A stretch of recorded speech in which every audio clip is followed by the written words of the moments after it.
our ancestor from whom I am in the 11th generation, he migrated to this present village from in Jagraon district near Delhi, and he robbed the Mughal treasury. He was caught and he was sentenced to death, but he converted. And as you know, under Islamic rule, if anybody converted, he was allowed to go free. But he was told to leave that area, and he was given land here in Gujranwala. My name is Bashir Mann. I am now 85 years old. I came to this country, to Glasgow, on 1st March 1953.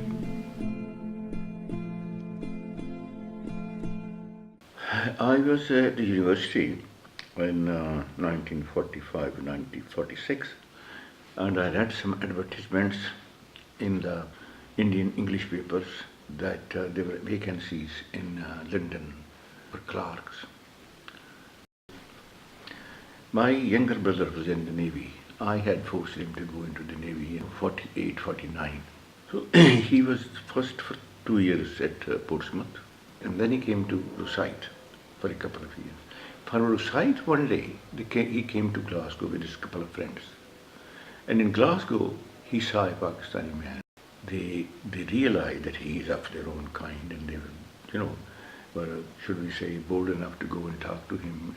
So they were so pleased to meet him. And they were only young boys, they were 6, 17, 18. The man asked them to come to my house and have a meal with her. Oh, they were even delighted to have a meal after so many years of a Pakistani meal. So he wrote to me about this incident. And I said, well, listen, I want to come over here, and I was looking for a contact. Ask him if I can come over. And he said, yes. So next time he came, he asked him if my brother want to come up and want to study. He says, yes, he can come, but he won't find a job. I mean, he has to bring his own money to study here. I was thinking of going there and studying and working also. He said, no, they won't find any job. Anyway, when he told me, I said, well, listen, if there's a chance, I'll come. Anyway, if he can look after me for a couple of weeks, I'll find some way of, maintaining myself. So that's how I came to Glasgow. Because this man, that was his name was Muhammad Shafi, Sher Muhammad, 2 boys of a village near Chichavatani, a chuck near Chichavatani. And how we knew them, we knew them before also, because in the next chuck, it's our land also. So there was a little connection there, and that's how they, oh well, yes, you will be welcome. So I came here. When I came here, when I saw the situation, then I realized that naturally, yes, there's no chance of my getting a job. So I also started as a peddler with them. And after a couple of months, when I was on my feet, I also joined Royal Technical College.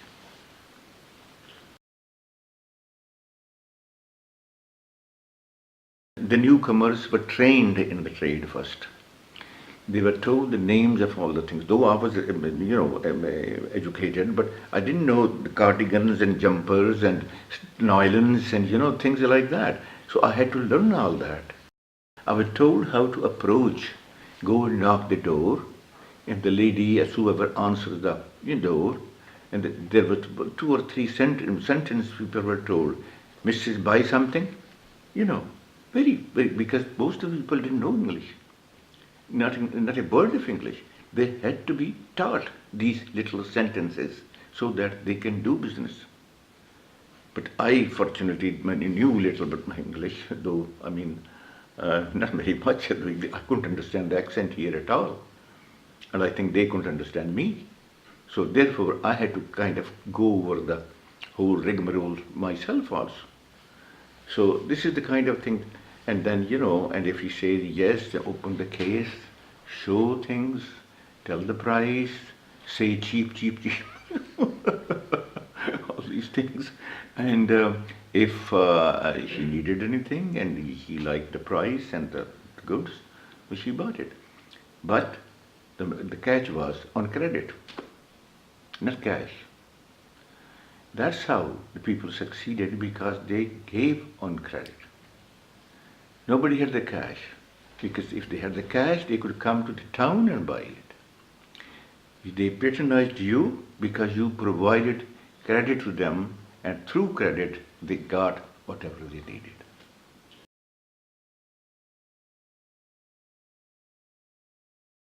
They appreciated the service, but how they referred to you was a different thing. Because you told them your name, they asked you your name. They couldn't remember your name. So eventually, the term which was used for all of us, whether it was the Muslims, Hindus, or Sikhs, was Johnny. Johnny. They will call you Johnny. And in your absence, if they have to referring to you, they will call you Johnny the Darky.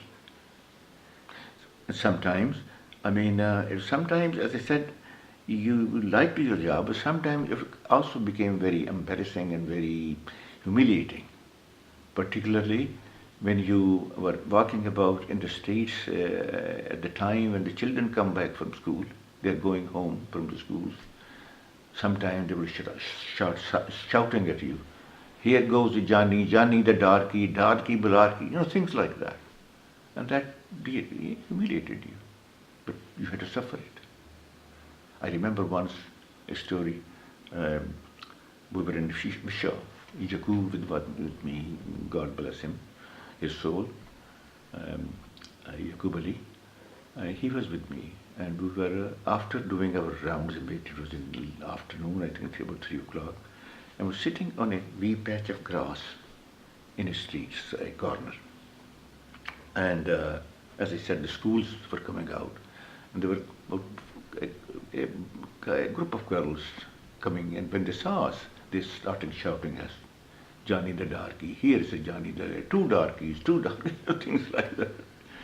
When they came near to us, Jakub got up. I said, come, sit down, sit down. I thought in case he's going to reprimand them or hit them or something like that. He said, no, don't you worry. Okay. I'm talking to him in Punjabi naturally, and he's answering me in Punjabi. So he went up to the girl. He said, no, my darling, you don't say that. Here is 6 pence each. Don't say anything like that. It's bad.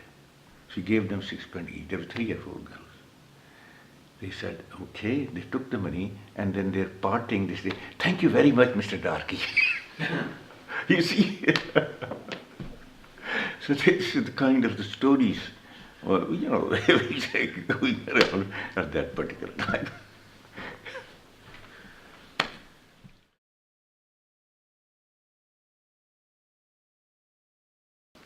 As I said, when I became parlour, I also joined the Royal Technical College for my classes. After a couple of years, I realized I had become so involved in the community. We haven't talked about the community yet. The community was very, should we say, most of the community was illiterate. Very few people who could read and write Urdu. And rarely anybody who could read in English or speak English. So I was the first one who had these, I could, speak in English, write English. So they also started coming to me for help. Filling in forms for this, filling in forms for that. As you know, it was Russian also. Also, when they needed licenses for peddling, you had to go to the police and all through rigmarole. And you had to have, somebody had to help them to fill the forms, to go with them to the police station and things like that. So I became so involved that I left my studies after 2 years. I thought, well, I had enough. So I became part of the community. So I joined them in, now full time. So, and then, to help them, I had to develop relationships or contacts with the local politicians. And I think that was the start of my political career. When I became friendly to politicians, they started me pestering to join the party, this party or that party. So that was the politics. Anyway, so I had got involved with all the, the local councillors and the local MP also, all these. So I became friendly with them, and they were all Labour. At that time, most of the councillors and the MPs were Labour, like now. And they started pestering me to join the Labour Party. He says, "You're so active. You help us so much." And then they asked, when I asked them for help, they started asking me for help in the elections for the votes of the Asian communities. And then from then on, this came, that they started asking me, why did you join the party? So I joined the Labour Party in 1964 or 65, I don't remember now exactly. So it was this political involvement and my community involvement which impressed the people, some people, it was an MP, I think, Teddy Taylor. He was a conservative, remember. He recommended me, I remember, for the Justice of the Peace. And that was in 68. And with this, I got so much publicity with becoming a Justice of the Peace, first black person to become a justice, first black person to become a magistrate, all that. So, but everybody got to know me. Then soon after that, I became friendly with a person by the name of David Marshall. He was the Labour Party organizer for Glasgow. So he came and he then started, saying to me, "You have been a member of the Labour Party. You are now a member of I had also become a member of the union, Transport General Union. I think you should stand for the council." I said, "Are you mad? Who would vote for me? It's 1969, he's talking to me." I said, "Listen, I do not want to be humiliated. I don't want to be insulted. I'm not going to stand." He kept pestering me. Eventually, I gave in. He said, "Listen, somebody has got to do it. If you don't, nobody will come forward. You are the only person at this moment who has got to do it, to show to the others that it can be done." Well, he convinced me. So I stood. Once I became a member. I was on the panel of the candidates. Then there was a selection for the candidates. I was selected against my expectations. People said, there was not a single Pakistani there in that panel, in that selection room. And the 4 or 5 of us, the other people, Scottish people, naturally, I was the only odd one. And they went for me. So I got selected. And then there was the election. Now, the help comes from certain quarters you never expect. When it was announced that I become a candidate for Kingston Ward, there was a group of people who wrote to me, Scottish people, saying that this is an occasion which will make history, and we want to be part of that history. We want to help you in your campaign. So we started the campaign a month before the elections. There were 6 of them. I was one and a couple of friends of mine, but all Scottish, who went round my ward. And wherever I went, I couldn't go everywhere. So there were 2, 2 of us, went on their own. Knocking doors and telling people that this is your candidate, and they gave my leaflets and said, "This is your candidate," and this and that. Whenever they saw my picture, "Oh, we know this fellow. Whenever he knocked the door and people came out, "We know you. All right, okay, you have come to us, you've asked our support, we'll support you." And halfway through the campaign, I started to become hopeful. On that election day, there's a custom here that candidates go around all the polling stations to be introduced to the staff at the polling stations. So I was doing my rounds and I met up with the agent of the Tory councillor.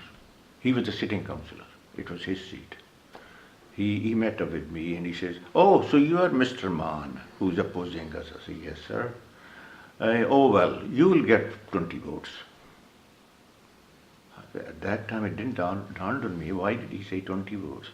I said, "Okay, sir, we'll see. We'll see tonight, when the result comes out."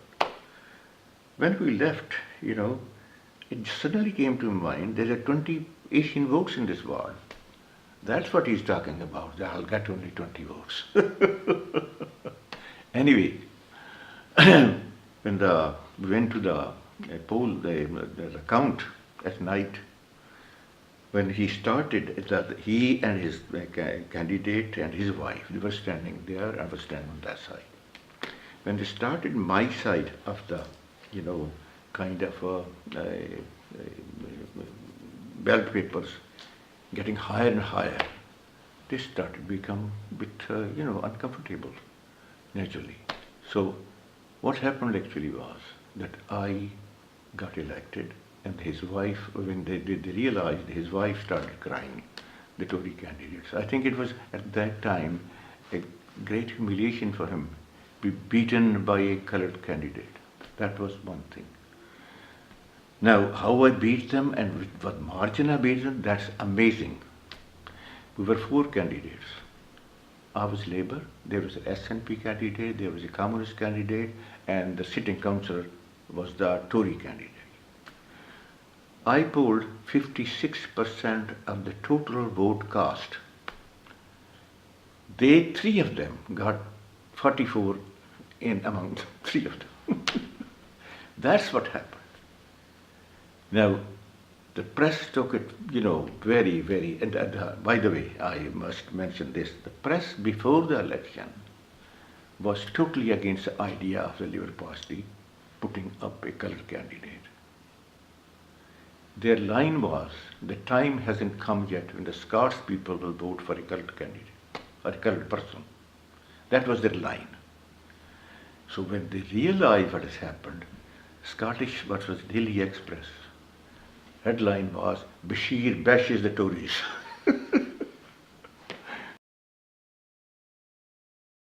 So that's how things changed. I mean, as it is said, it's only ignorance which breeds prejudice or hatred. Once you get to know a thing, you might start loving it.